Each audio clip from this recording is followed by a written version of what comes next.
Before I start this video, I just want to explain briefly as to why I'm making this video in the first place. As someone who in the past has struggled with hijab, I always wish that there was someone there to guide me, and I find nowadays like there are a lot of sisters who are looking for this guidance, and in no way, shape or form am I saying that I am that guidance whatsoever, not at all.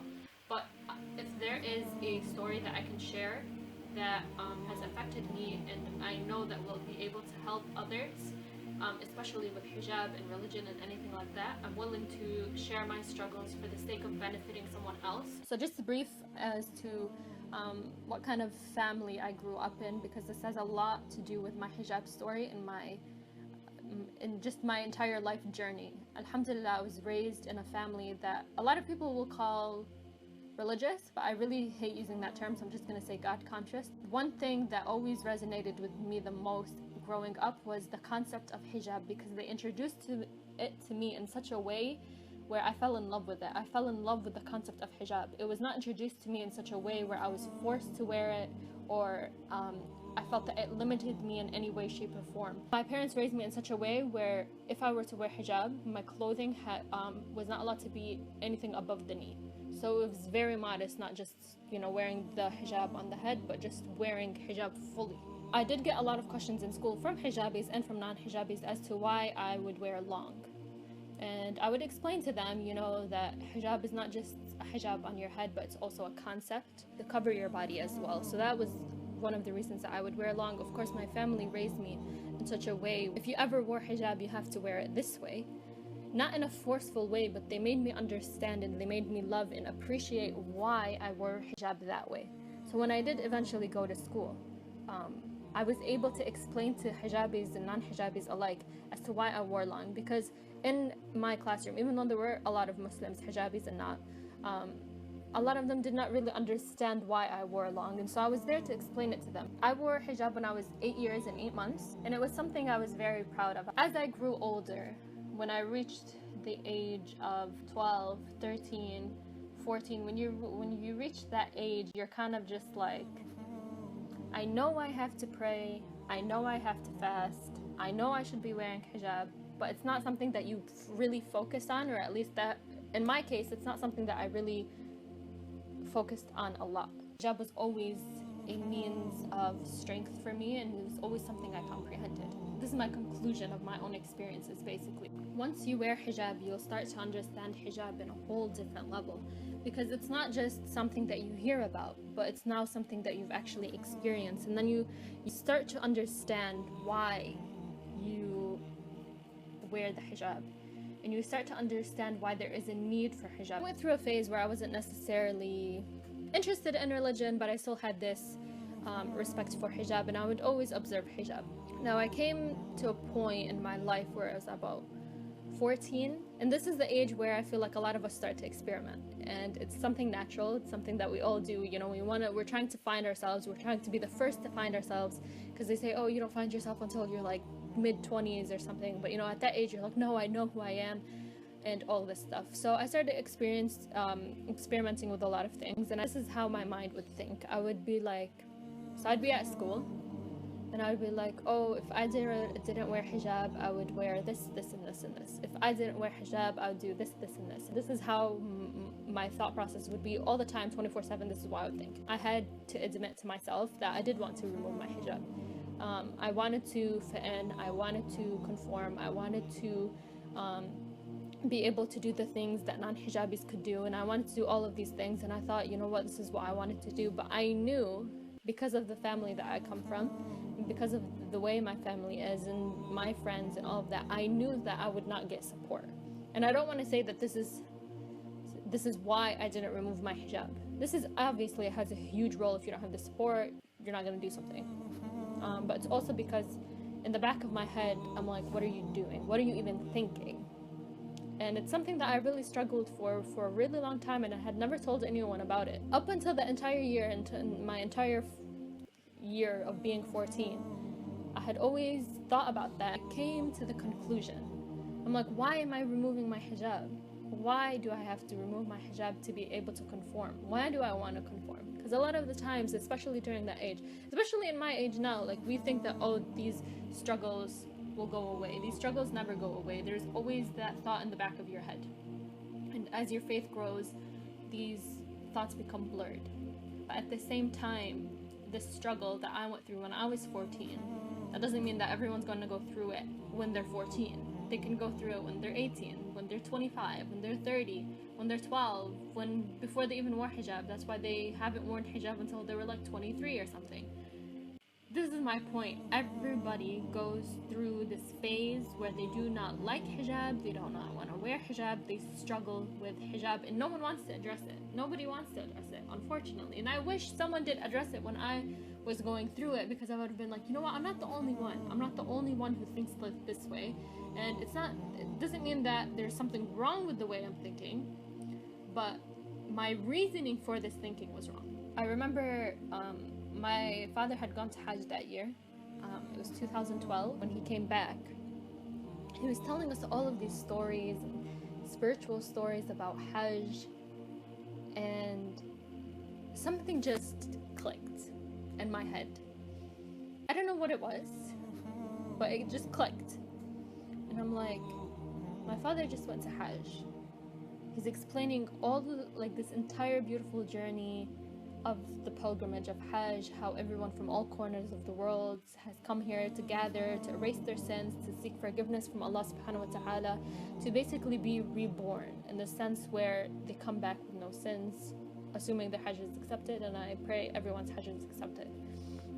And it got me thinking that my father went through all of this, from Safa to Marwa to the Tawaf, and all of this, the struggles of Hajj, because Hajj is really physically, emotionally, and spiritually draining. And that is the point of Hajj, essentially. And I was thinking, we go through this, and then this is how we act. Like I was telling myself, I was like, if I were to go to Hajj right now, and I had come back and I just had erased all my sins, would I act the way that I'm acting? When that was happening, there was a sister that I would go to school with, because I used to take the bus to go to school. And the sister comes from a very broken family, and she had worn hijab, and somehow, some way, we ended up befriending each other, and we would always sit together on the bus, and to school and from school. And one day we just started talking about religion, and we started talking about hijab and all of these things, and she came to tell me that she had no idea why she was wearing hijab. She's like, I don't know why, I was just told to do that. But every day we would sit on this bus, and I would start to tell her stories and why we need to pray and why we need to wear hijab and all of these things. And then I would go home and I would be thinking to myself, I'm telling her to do these things, and I'm telling her why we do these things. And then it just made me reflect, like, I can't sit there and tell her to do these things and explain to her why we do these things if I'm not doing this myself.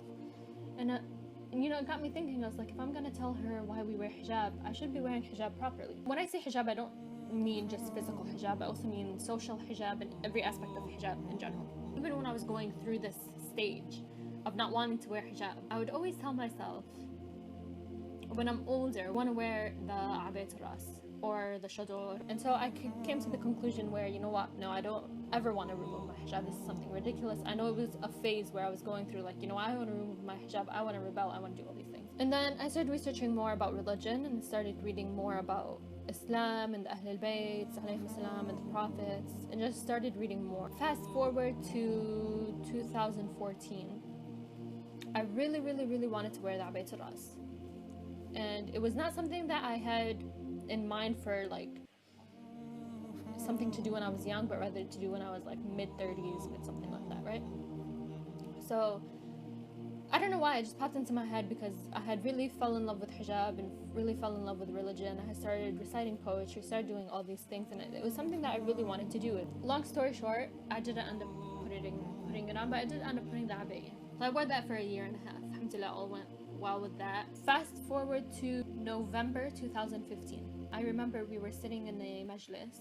We were speaking about the abaya ras, and I'm telling you, this is something that I've had always in my mind. Always had this idea in my mind that one day I did want to wear the abaya ras. It was unnegotiable. Like, this is something that I want to do. I had put my mind to it, but I just didn't know when I wanted to take that step because it did take a lot of courage. We were gathered with sisters, and I know someone who does wear the abayat ras, and I was telling her my struggles. I'm not sure I want to wear it, but then we were just having a conversation, a very interesting conversation that I suggest everyone do if you're able to have this conversation with a dear sister of yours to better your hijab in any way, shape, or form. Do it. A lot of the times our influence comes from our friends, and this is why it's very important to have good friends and truthful friends and friends who are able to be like your sisters, truly care for you. When you're happy, they're happy. When you're sad, they're sad. This is true sisterhood. We were having this conversation and she was explaining to me how she had worn abayat ras for 11 plus years, and it was something that she really enjoyed, and why she wore it, why I should wear it, and all of these things. On the other hand, we had another group of sisters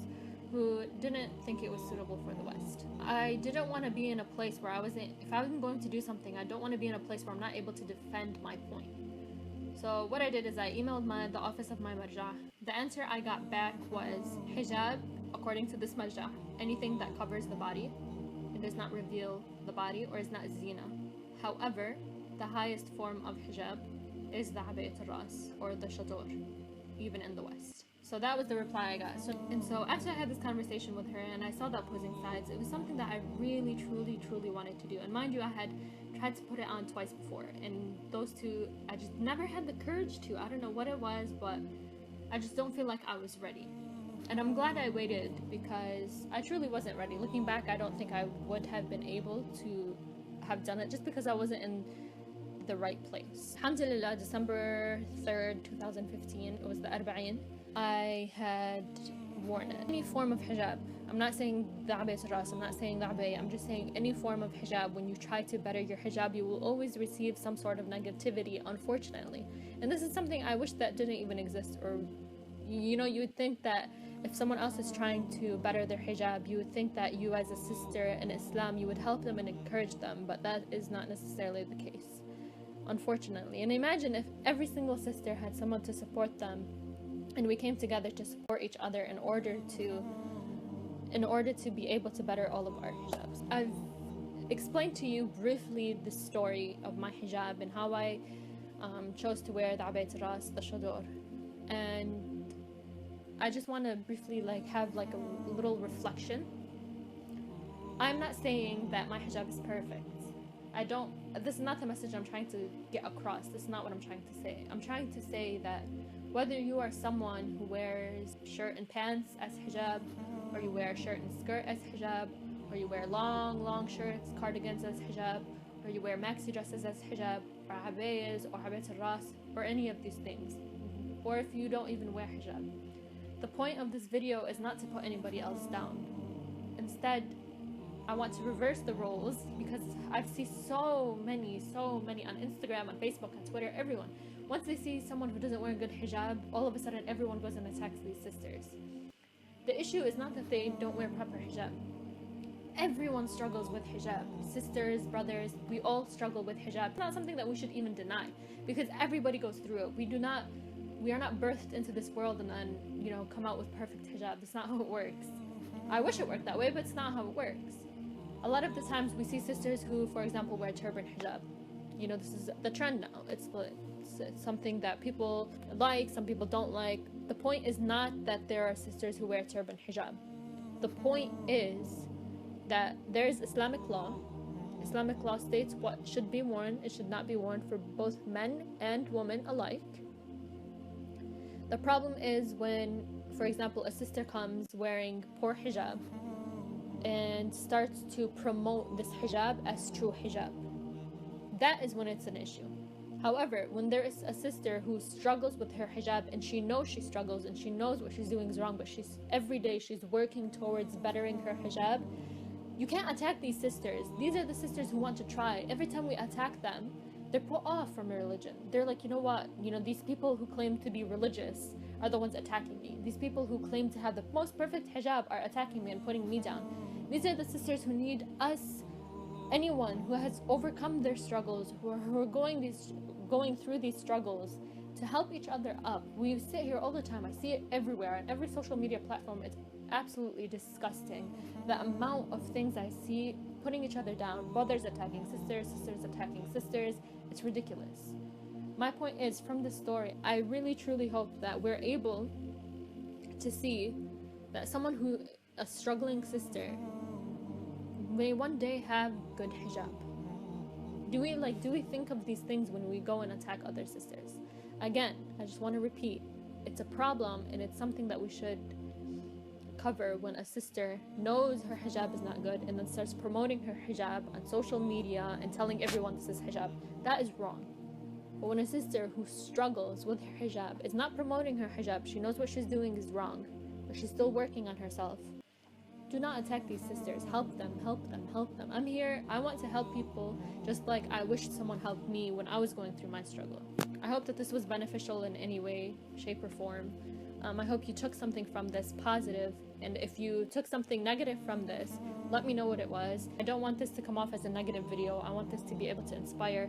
Again, I'm not saying that my hijab is perfect. My hijab is nowhere near perfect. I just want all of our sisters in Islam to stand together, side by side, hand in hand, trying to better their hijab and trying to understand the message and the true essence of hijab. Thank you for watching. Wassalamu Alaykum wa rahmatullahi wa barakatuh.